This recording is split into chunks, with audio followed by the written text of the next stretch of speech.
Hello, all you freedom-loving people. Welcome to another episode of Front Page. I'm your host, Scott Cameron Goulet. President Trump officially announced his plan to run for president in 2024 on Tuesday night. After years of facing blows from the left, from the party establishment, and from the media, President Trump remains strong, and he is still willing to give up his comfortable life in order to fight for America and for the American people. That's why his voters have remained so loyal to him. Texas Governor Greg Abbott is calling for an investigation into how Harris County handles its elections. The war between Ukraine and Russia has escalated with a missile that hit Polish territory. It's a good thing that the missile was fired from Ukraine, so NATO has decided to let it go. Okay, let's get into it. On Tuesday night, President Trump spoke at his Mar-a-Lago estate in Florida about his candidacy for the 2024 presidential election. President Trump said, "In order to make America great again and glorious again, I am tonight announcing my candidacy for President of the United States." In his 63-minute speech, President Trump said that he is running again and that this is not his campaign alone, but our campaign. He also said that the only force strong enough to defeat the massive corruption we are up against is you, the American people. Together, we will be taking on the most corrupt forces and entrenched interests imaginable. Our country is in a horrible state. We're in great trouble. America's comeback starts right now. President Trump has outlined a vision for getting the country back on its feet, including strengthening foreign policy, lowering taxes, and cutting regulation. He said, "We will do whatever it takes to bring back honesty, confidence, and trust in our elections." He received an eruption of applause when he said, "To eliminate cheating, I will immediately demand voter ID, same-day voting, and only paper ballots. We will dismantle the deep state and restore government by the people. To further drain the swamp, I will push for a constitutional amendment to propose term limits on members of Congress. It's time." But President Trump has not announced who the candidate for vice president will be. Despite the Republican Party's lower than expected performance in the midterm elections, President Trump remains the strongest force in the GOP. This is thanks to the loyalty of his base. For years, President Trump has held a substantial lead over other Republican contenders in any hypothetical head-to-head matchups. Even when not in the White House, President Trump has been able to draw thousands of people to his rallies. He also remains the most prolific fundraiser in the Republican Party, having raised hundreds of millions of dollars. Texas Governor Greg Abbott, a Republican, called on Monday for an investigation into the way the elections are run in Harris County. Abbott said in a statement, "I'm calling on the Secretary of State, the Attorney General's office, and the Texas Rangers to launch an investigation into allegations of improprieties in the way the 2022 elections were conducted in Harris County." He cited problems and delays, including missing keys, insufficient paper ballots in Republican precincts, and what he said were staffing issues that frustrated and confused voters. This is a continuation of the forensic audit of the 2020 election. Isabel Longoria, the former election administrator in Harris County, was forced to resign after the March primary because 10,000 ballots were found to not have been counted, and other election irregularities and problems were discovered, including not counting all ballots within the time frame required by law. For this election, inspectors from the Texas Secretary of State and the Attorney General's Election Integrity Unit were sent to Harris County to observe and monitor the voting process. The Harris County Republican Party announced on Monday that it filed a lawsuit against local election officials. They believe that the county officials had systemic problems with the election process. Harris County Republican Party Chairman Cindy Siegel said in a news release, "What we've seen over the past year, instead of it being just a few incidents of breakdowns in how the process has been run, we've seen what's turned out to be a systemic cancer in how Harris County actually runs its elections."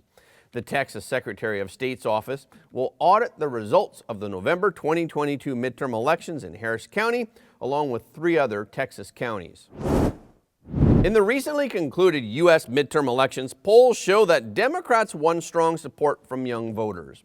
As reported by The Hill on November 13th, Exit polls showed that 72% of women aged 18 to 29 voted for Democrats in the U.S. House of Representatives race. In the critical Pennsylvania Senate race, 77% of young women voted for Democrat John Fetterman, whose speech was impaired by a stroke. However, according to an exit poll conducted by Edison Research, women and young people did not contribute much to the Democratic Party last Tuesday if young women are excluded from the equation. In the House race, 53% of women of all ages voted Democrat overall, and Democrats won 54% of the young vote. Gallup poll shows that over the past 20 years, young women have tended toward the liberal left, while young men have remained relatively central. However, a competing poll, which is called the AP VoteCast, shows that the gender gap between voters is not significant in the midterm elections. 58% of young women said that they voted Democrat, compared to 47% of young men saying that they voted Democrat. 49% of women overall voted Democratic, compared to 43% of men overall voting Democratic. Exit polls show that those under 30 strongly supported the Democratic Party. This is driven by women. Meanwhile, those in their 40s support the Republican Party. Black Americans voted overwhelmingly for the Democrats. Hispanic and Asians also voted for Democrats, while white men and women support the Republican Party. Married women tend to be Republican and unmarried women tend to be Democratic. But as a group, women bring only a small advantage to the Democratic Party. Nationwide, Republican House candidates received more votes from white women, older women, married women, Southern women, rural women, and middle and upper income women whose earnings are between $50,000 and $100,000 a year. However, there are exceptions to the above findings. While Hispanic women support Democrats nationally, they also helped Florida's Republican Governor Ron DeSantis get reelected. In contrast, in Texas, Hispanic women endorsed Democratic gubernatorial candidate Beto O'Rourke. But white women ended up helping Republican Governor Greg Abbott get reelected. The left-leaning liberalization of young women in the United States is a powerful gubernatorial trend that is keeping them away from young men.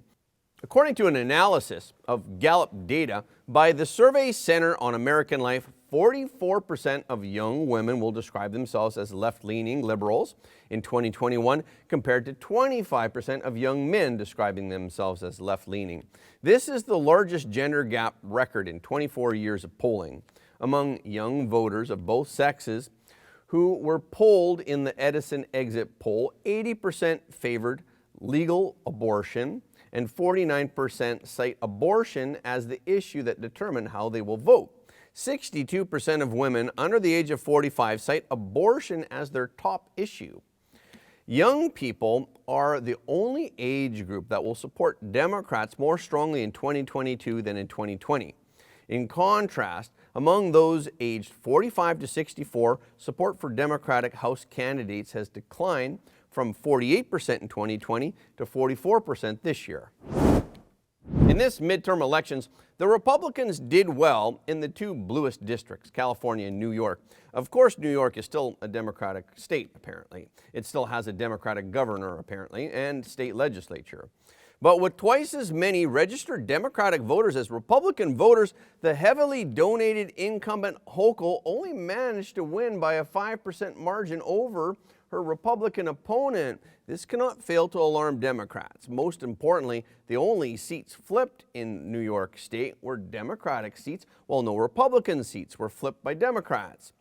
Its loss naturally triggered a round of finger-pointing within the party.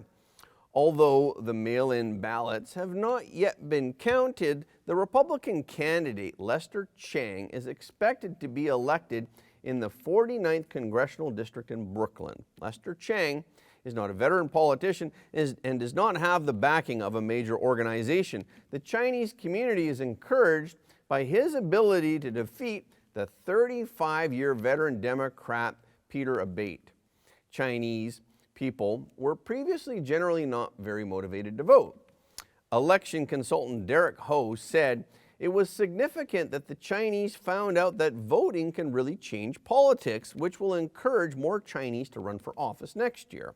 He expects that in next year's city council election, public opinion is likely to continue to shift to the right. He said that the general election in New York on November 8th was very enthusiastic compared to this year's primary election. Nearly 5.72 million people voted for the governor's race across New York State in this November's midterm election, not including mail-in ballots.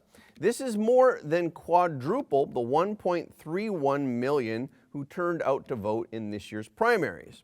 Now that the results of the general election are in, we finally see that people have made up their minds in New York that they are ready to vote Republican. Since March, the Bank of Canada has raised interest rates 6 times. Interest rates have spiked from 0.25% to 3.75%. And the central bank has warned that the rate hikes aren't over. Bank of Canada Governor Tiff Macklem said this week, "We do think we still need to raise rates further, and we'll see how far we raise them." The central bank raised interest rates in order to control the highest level of inflation in decades, but raising rates is expected to slow the economy. Tiff Macklem said, "We actually think growth will be close to zero in the next couple of quarters until about the middle of next year. But this slowdown in economic activity should be short-lived," he said. He also said the unemployment rate will rise. The latest inflation data will be released November 16th, but Claire Fan, an economist at the RBC Bank of Canada, said that this latest batch of numbers won't do much to slow rate hikes. A pickup in natural gas and fuel oil prices is driving growth. She said that this should give the Bank of Canada enough reason to keep pushing rates higher. While there are signs that inflation in Canada is past its peak, it may take a sustained period of higher interest rates and a weaker economy to bring price growth fully back down to the central bank's target rate. A study conducted by the Canadian Centre for Policy Alternatives points out that if the central bank were to raise interest rates rapidly in the hopes of bringing inflation down from 7.7% to 2%, this would cause significant collateral damage. This could include 1.3 million people losing their jobs. The study that was authored by senior economist David MacDonald found that the Bank of Canada would have zero success in raising interest rates quickly without causing a recession. MacDonald's study found that on 3 occasions in modern Canadian history, the central bank reduced inflation by 5.7% or more by raising interest rates. Canada did this once in the mid-1970s, once in the mid-1980s, and finally in the early 1990s.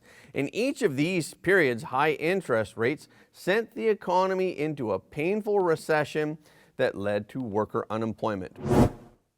On Tuesday, the Committee of the Council of Ministers on National Security and Defense was urgently convened in Poland.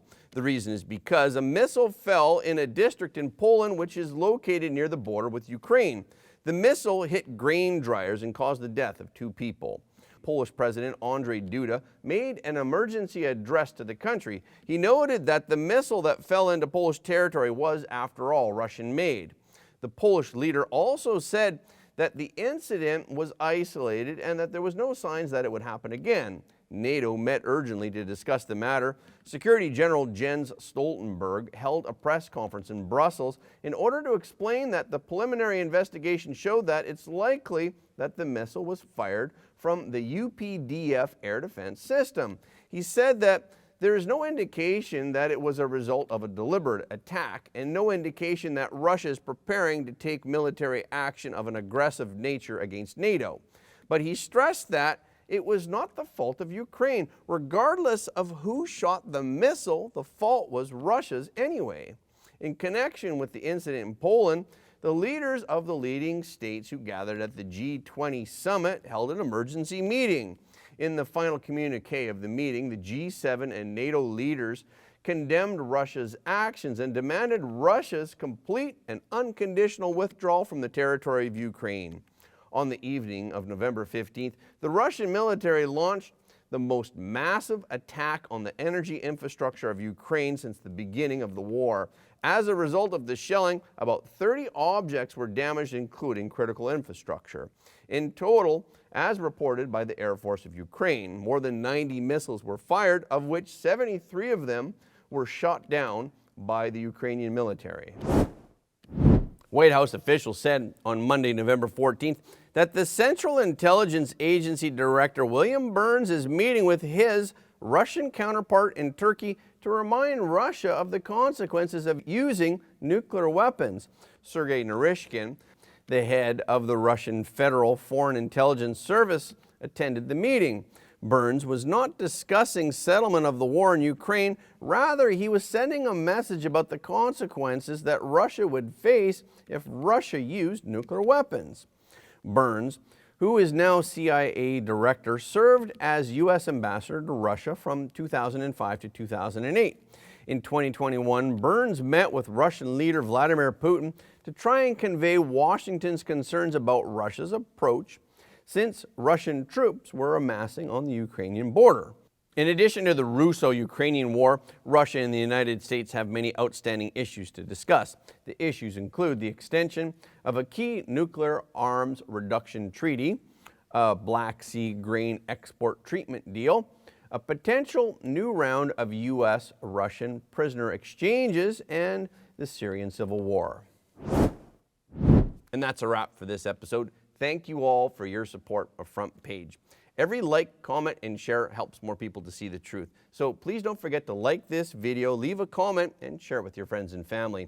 We've heard from many of our viewers that they don't get notifications of our videos anymore from YouTube. So please follow us on Telegram, Gab, and Getter for the latest updates. Okay, this is our show for today. Thank you so much for tuning in. If you like what you heard today, again, please don't forget to like this video and share it with your friends and family, because everybody deserves to know the truth. Again, thank you for watching Front Page, and we will see you next time.